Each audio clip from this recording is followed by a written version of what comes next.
The gentleman yields. I now recognize Mr. Magaziner. Thank you, Chairman, and thank you, Secretary. One of the greatest threats to our nation's homeland security is the rise of far-right and racially motivated violent extremism. Over the past decade, more than 145 Americans were killed in domestic extremist attacks. The most common motivations of the attackers have been racially motivated extremism and anti-government extremism, accounting for 67% of domestic extremist attacks. Easy access to weapons of war, and particularly assault weapons, have only emboldened the extremists. Hear me now. When it comes to racist and anti-Semitic and anti-government violence, there are not fine people on both sides. The extremist who ran over and killed Heather Heyer in Charlottesville was not a fine person, he was a terrorist. The white supremacists who killed 10 people in Buffalo and 23 in El Paso are terrorists. The anti-Semite who killed 11 at the Tree of Life synagogue in Pittsburgh was a terrorist. The far-right militia group that attempted to kidnap the governor of Michigan are terrorists. The January 6th rioters are not political prisoners, they are criminals who attacked police officers.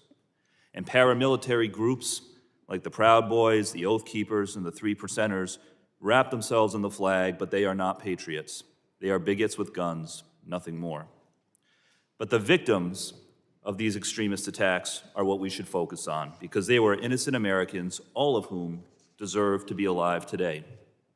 Victims like Roberta Drury, a woman in Buffalo who dedicated her time to helping her brother treat his leukemia and assisting her family in running their restaurant. Andre McNeil, a father who was picking up a surprise birthday cake for his 3-year-old son. Jordan and Andre Akinoto, two parents in El Paso who died shielding their 2-month-old baby from gunfire. Javier Rodriguez, a 15-year-old who loved playing video games and soccer.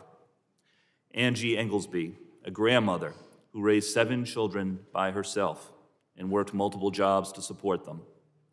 Officer Brian Sicknick, a healthy 42-year-old former Air National Guardsman who served our country in the Middle East and succumbed to his injuries after he was beaten and maced by a violent mob of insurrectionists at the Capitol on January 6, 2021, among many others. Many of these attacks have been inspired by the racist Great Replacement theory, which falsely claims that there is some grand conspiracy to replace white Americans with non-whites in order to eliminate the so-called white race.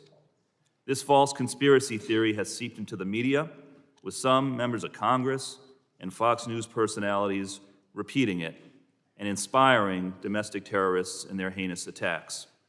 Now, I want to be clear because it's important not to paint with a broad brush.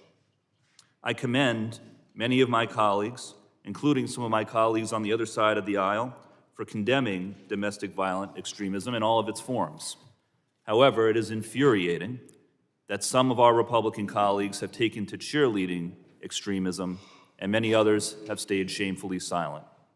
The fact is this: more Americans have been killed by domestic extremism over the past 5 years than by international terrorism. Cracking down on domestic extremism is vital to protecting our American homeland and our citizens. I commend the Biden administration for launching a national strategy for countering domestic extremism, and I encourage you, Secretary Mayorkas, and the administration to continue to prioritize this growing threat. I ask you, Secretary, can you describe the efforts of the Biden administration to combat domestic extremism? Congressman, we have taken a number of different steps over the past 2 years to address this increasing threat. I created a domestic terrorism branch within the Office of Intelligence and Analysis. We have increased the level of our information sharing to state, local, tribal, and territorial partners so that they understand the threat landscape in their respective communities. We have increased our grant funding to equip and empower communities to address the threat. We are sharing best practice models on how to detect and intervene when an individual is moving towards violence by reason of an ideology of hate, anti-government sentiment, personal grievance, whatever the motive. We are focused on the connectivity between an ideology and violence. It is violence that we are focused upon. Thank you. My time has expired, so I'll yield back. The gentleman yields. The chair now recognizes the former chairman of this committee,